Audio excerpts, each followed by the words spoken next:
ఒకరోజు దేవతలంతా కలిసి పరమశివుని దగ్గరకు వచ్చారు.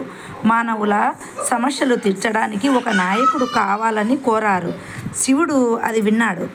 తన 2 కుమారులను చూశాడు. వారిలో ఒకరిని నాయకుడిగా చేయాలని అనుకున్నాడు. దానికోసం వారిద్దరికీ ఒక పరీక్ష పెట్టదలిచాడు. కుమారులిద్దరిని పిలిచాడు. ఇద్దరు వెళ్ళి ముల్లోకాల్లో ఉన్న అన్ని నదులలో స్నానం చేసి రావాలి. అలా ఎవరు ముందుగా వస్తారో వారే గణనాయకులు అవుతారు అని అన్నాడు పరమేశ్వరుడు. అది విన్న కుమారస్వామి వెంటనే తన నెమలి వాహనంపై బయలుదేరాడు. మన బొజ్జగనపై ఏమో తన చిన్ని ఎలుక వాహనం వైపు చూశాడు. దానిపై ముల్లోకాలను ఎలా చుట్టి రావాలో తెలియక దిగులు పడి పోయాడు.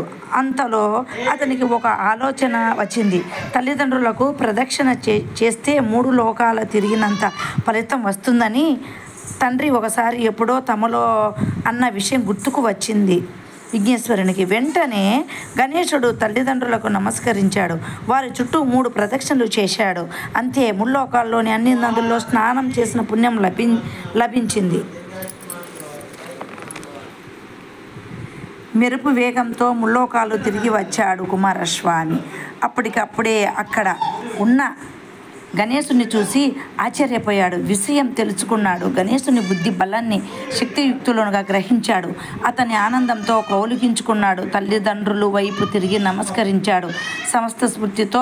సమయస్ఫూర్తితో మసలుకొన్న సమస్యలు పరిష్కరించగలిగాడు. గణనాయకుడు కాగలడు కాబట్టి సోదరుణ్ణి గణనాయకుడుగా ప్రకటించవలసిందని పరమశివుణ్ణి కోరారు.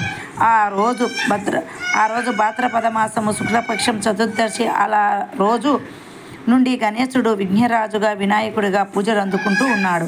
ఈ పండుగను మన రాష్ట్రంలో పాటు దేవతలంతా వైభవంగా జరుపుకుంటుంటారు. ఈరోజు వినాయకుడిని 21 రకాల వ్రతాలతో వివిధ రకాల పూలతో పూజిస్తారు. వినాయకుడికి ఇష్టమైన ఉండ్రాళ్ళు, కుడుములు, లడ్డూలు, అనేక రకాల పిండి వంటలు నైవేద్యంగా సమర్పిస్తారు. ఇలా వాడవాడల మండపాలను ఏర్పరుస్తారు.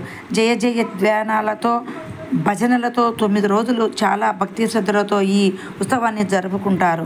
చివరికి ఊరేగింపుగా తీసుకువెళ్ళి చెరువులో కానీ, నదిలో కానీ, సముద్రంలో కానీ నిమజ్జనము చేస్తారు.